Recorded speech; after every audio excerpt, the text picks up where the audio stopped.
살짝 올려보시죠. 네, 감으시고 뜨시고 감고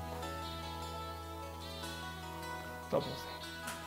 이 지금 조건은 피부 처짐이 이렇게 많지 않기 때문에 흔히들 우리가 비절개라고 하는 방법, 그러니까 쌍꺼풀 수술의 방법 중에 크게 나뉘어서 째지 않는 비절개, 그 다음에 절개를 그러니까 다 째는 절개, 그 다음에 중간 단계인 부분 절개가 있는데 이 케이스는 비절개라는 방법을 통해서 수술을 하시면 될 것 같아요.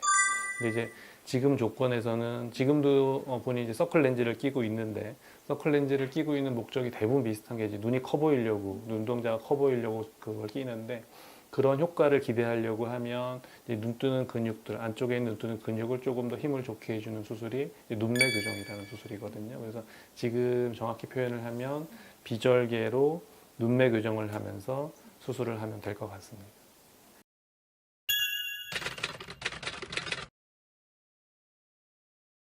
비절개 눈매 교정을 필요한 경우는 지금처럼 피부가 두껍지 않고 작은 눈을 좀 더 키우고 싶고, 그 다음에 쌍꺼풀 크기를 만들 때 있어서 자연스러운 범위 내에서 수술을 희망할 경우에는 비절개 눈매 교정이 필요한 거고, 절개를 해야 되는 경우는 피부 조직이 두껍고, 그 다음에 근육이 두껍거나 지방층이 많고, 피부 처짐이 많은 경우에, 그럴 때는 부득이 절개를 해야 되는데 지금 같은 경우는 비절개를 하셔도 충분할 것 같아요.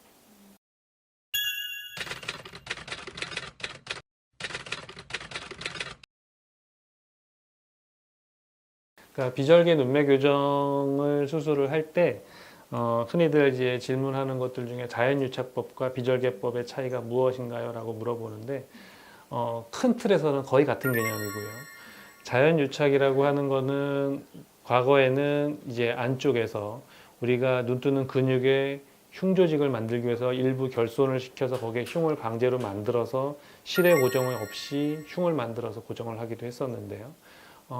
비절개법과 자연유착법에 대한 어느 것이 더 그러면 효과적이고 장점이 있나요?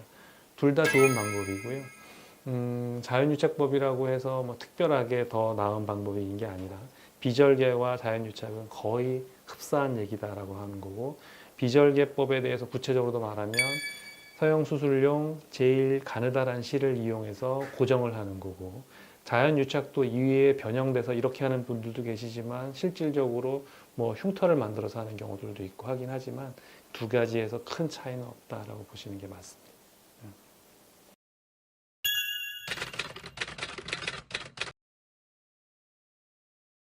절개는 피부 조직이 두꺼워서 라인이 흔히들 집에서 이렇게 재미삼아서 쌍꺼풀 테이프를 써보는 사람들도 있고 날카로운 얇은 펜 같은 걸로도 이렇게 만들어 보는 사람들이 있는데 그런 분들의 공통된 얘기는 잡히질 않는다라고 해요. 그러니까 피부 조직이나 근육 조직이 아주 두꺼운 경우, 그 다음에 지방이 두껍고, 아니면 피부 조직이 적절함에도 불구하고 아주 큰 쌍꺼풀을 희망할 경우에, 그러니까 흔히들 쉽게 얘기하면 비절개라고 하는 거는 얇은 실로서 고정을 해서 들어주는 힘을 만드는 거고, 절개라고 하는 거는 절개를 해서 안쪽에 실로 묻어서 흉터를 만들어서 고정을 하는 거기 때문에 비절개라는 거는 조직이 일단 어느 정도 두께가 적절해야 되고 지나치게 두꺼우면 비절개는 부적절하게 될 거고요. 그 다음에 크기 또한 너무 크게 하는 거는 쉽지 않은 선택이 될 거예요.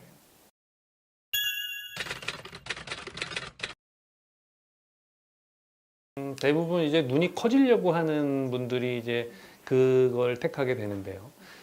우리가 쌍꺼풀 수술을 했을 때, 그러니까 쌍꺼풀 수술이라고 하면 눈을 위아래 세로로 키우는 수술을 하는 것들을 대개 말을 하는 거예요. 근데 눈이 커지려고 했을 때 앞쪽에, 뒤쪽에 트임에 대한 것들, 여러분들이 이제 앞트임, 뒤트임, 또는 이제 위트임, 밑트임, 그래서 눈을 키울 수 있는 여러 가지 방법들 중에 몽고주름이 우리 동양 사람들 같은 경우는 몽고주름을 갖고 있는 사람들이 상당수이기 때문에 그 부분을 좀 더 같이 키워주면 눈이 훨씬 더 커 보이기 때문에 아까 본인이 말씀하신 비절개라는 방법을 통해 쌍꺼풀을 하고 그 앞에 덮여 있는 몽고주름도 같이 열어주는 게 눈이 훨씬 더 커 보이기 때문에 그와 같은 방법들을 말씀드린 겁니다.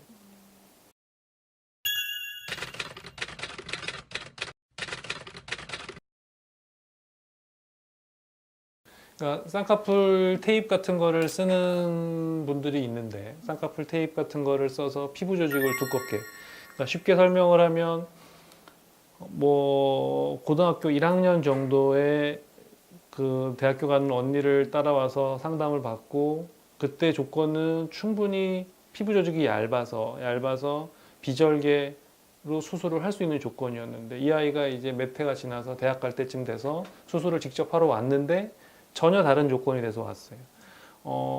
피부 조직이 쌍꺼풀 테이프를 써서 계속 피부에 작은 미세한 염증을 유발시켜서 그 부분의 조직이 두꺼워져서 쌍꺼풀 테이프로도 교정이 안 되고 쌍꺼풀 라인이 나타나지도 않는 이런 경우라고 한다면 그땐 부득이 절개를 해야 되는 거예요. 그래서 쌍꺼풀 테이프라고 하는 것들이 뭐 경우에 따라서 뭐 하루 이틀 쌍꺼풀을 만들기 위해서는 아주 좋은 재료일 수는 있지만 이거를 지속적으로 쌍꺼풀을 만들게 사용을 한다. 개인적으로 별로 좋지 않은 방법이다라는 거예요. 이 방법을 택해서 계속 피부 변성을 유발을 시키면 필요하지 않는, 그러니까 과거에는 비절개로 충분히 할 수 있는 조건을 갖고 있던 눈이 부득이 절개밖에 할 수 없는 조건으로 변성이 되는 그런 조건을 바뀌기 때문에 그래서 쌍꺼풀 테이프를 쓰는 것들은 가급적이면 하지 않는 게 좋다라고 말씀드릴 수 있습니다.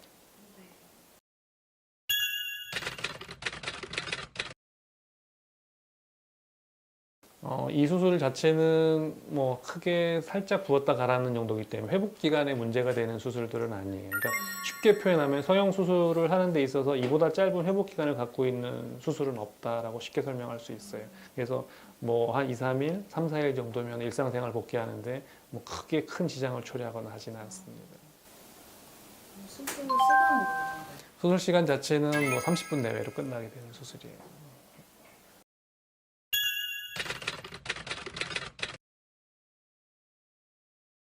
수술 후 관리는 수술 직후에 얼음찜질이라고 하죠. 차가운 아이스팩을 수술 부위에 하루 이틀 정도 그 아이스팩을 잘 올려주면 더 이상 할 건 사실 없습니다. 그래서 특별히 여러분들이 뭐 수술 관리를 한다는 건 사실 별로 의미가 없는 거고요. 뭐 부기를 빼기 위해서 뭔가 뭐 즙을 먹는다 안 하셔도 된다는 말씀드리니까 이 수술 자체는 수술 직후에 그냥 차가운 얼음찜질을 조금 더 적극적으로 잘 해준다. 하루 이틀 정도. 그러면 더 이상 할 건